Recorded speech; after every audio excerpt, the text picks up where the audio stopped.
Satu anak umur 4 tahun angkat tangan, dia bilang di kamar mandi. Hah? Di kamar mandi? Kok bisa?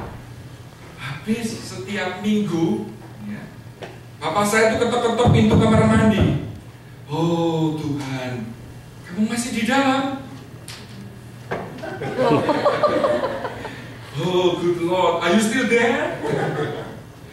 Jadi anak ini pikir Tuhan ada di kamar mandi.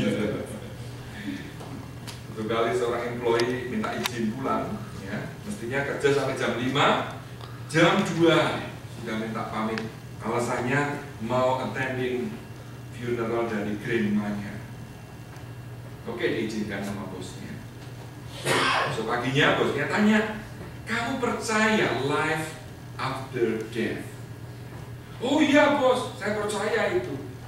Oh makanya kemarin tak lama setelah kamu pulang, nenekmu datang. Oke. Saudara, siang ini saya akan share satu pasal yang kita akan bersambung nanti minggu depan ya. Sebetulnya minggu lalu kan belum selesai, tapi Pak Bruce sarankan kalau saya lanjutkan hari ini nanti yang Inggris miss. Jadi nanti yang pas bahasa Inggris kita lanjutkan yang beberapa minggu lalu. Yang hari ini juga berseri 2 kali dalam bahasa Indonesia. Satu pasal yang boleh dikata pasal yang paling disukai oleh banyak orang Kristen ya. Di pasal ini saudara, kita bisa sampaikan pada saat funeral, tapi juga bisa dalam saat pernikahan, bisa kita sampaikan pada kebaktian minggu seperti ini ataupun special occasion yang lain. Kenapa pasal ini begitu istimewa? Saudara, karena di pasal ini bukan saja berbicara mengenai doktrin, tapi juga mengenai pengalaman hidup yang nyata dari penulisnya. Di pasal ini saudara, di 6 ayat, cuma 6 ayat, kita akan melihat berbagai dimensi, baik dimensi kehidupan sang penulis di masa lalu, saat ini, maupun yang akan datang, bahkan setelah kematian sekalipun. Kalau kita melihat dari segi tempat ya, ini mencakup juga 3 tempat yang sekarang ini kita hidup di dunia, pada saat kita nanti mati, maupun saat kita nanti sudah dibangkitkan. No wonder saudara, pasal ini telah menjadi berkat bagi banyak orang, termasuk juga orang yang belum mengenal Kristus. Waktu saya praktek ya, intensif di rumah sakit di Hawaii, seringkali waktu on call saudara dipanggil, ini ada pasien yang hampir meninggal. Saya sebagai chaplain diminta untuk melayani, dan pasal inilah yang seringkali saya bacakan kepada para pasien yang minta dilayani. Saudara kira-kira bisa guess pasal di mana itu? Cluenya sudah jelas loh. Yang bisa guess pasal kitabnya? Oh, Pak Jimmy tahu apa kira-kira? Mazmur 23. Wah, betul, Mazmur 23. Ketua kita hebat ini. Oke, mari kita baca Mazmur 23 ya. By the way, saudara tahu ini kitab yang pakai nama Indonesia saudara ya. Mazmur, namanya penulisnya mungkin Muryadi. Panggilannya Mas. Kitab lain yang dalam bahasa Indonesia saudara tahu apa namanya? Wahyu. Di Indonesia kan banyak namanya Wahyu. Oke, Mazmur 23.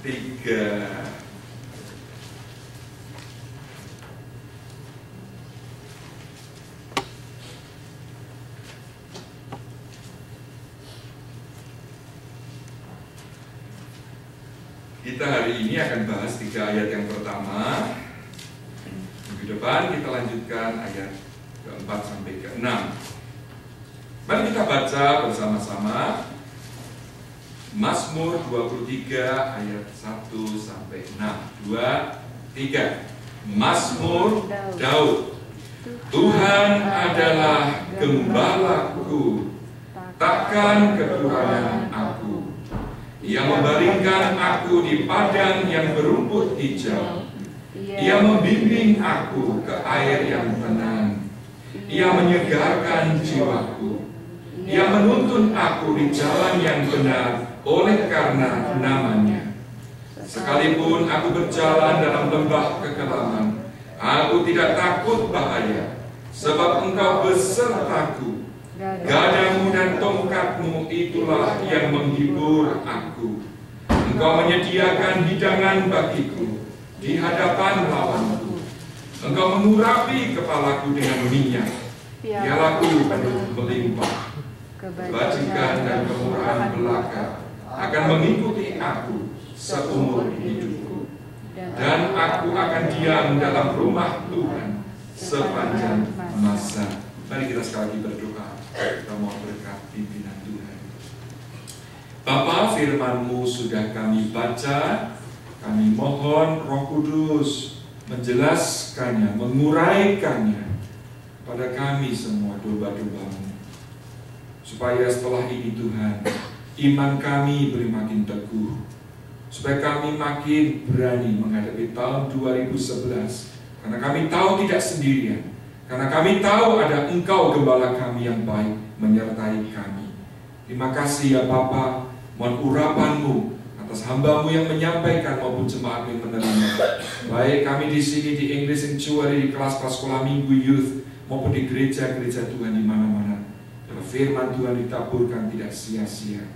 Di dalam nama Tuhan kami Yesus Kristus kami berdoa. Amin.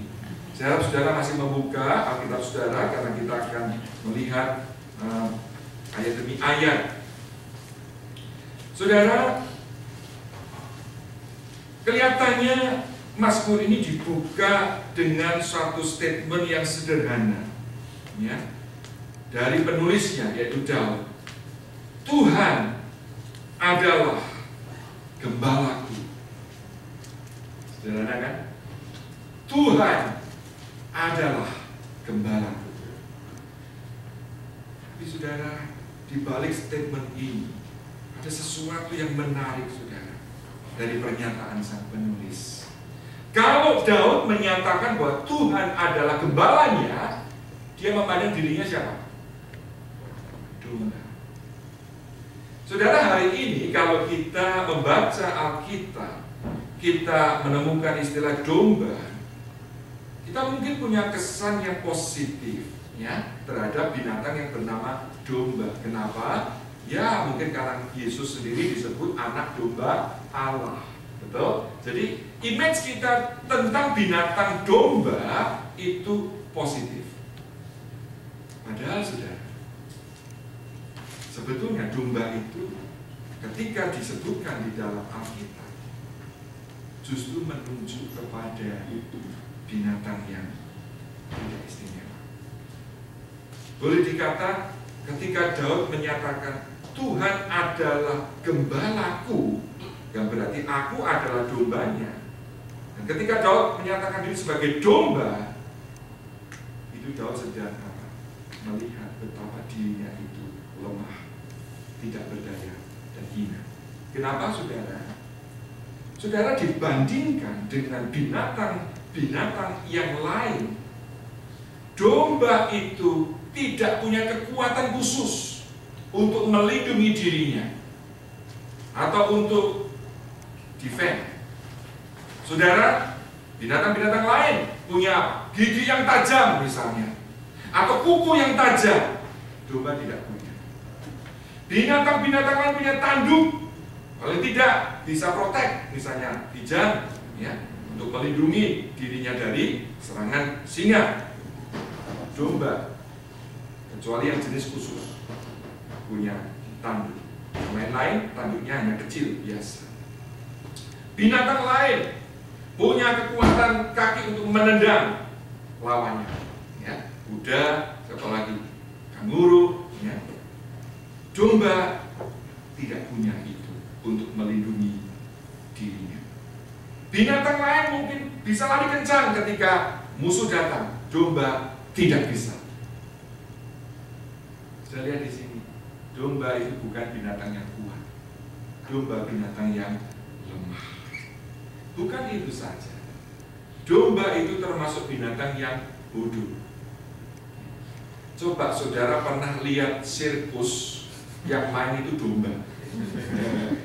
Pernah lihat ada sirkus domba? Tidak ada, saudara. Ada sirkus apa? Gajah. Ada gajah bisa dilatih, saudara. Ada sirkus apa? Monyet, simpansi, ya, anjing, burung, apalagi singa pun bisa dilatih, dolphin, killer whale bisa dilatih.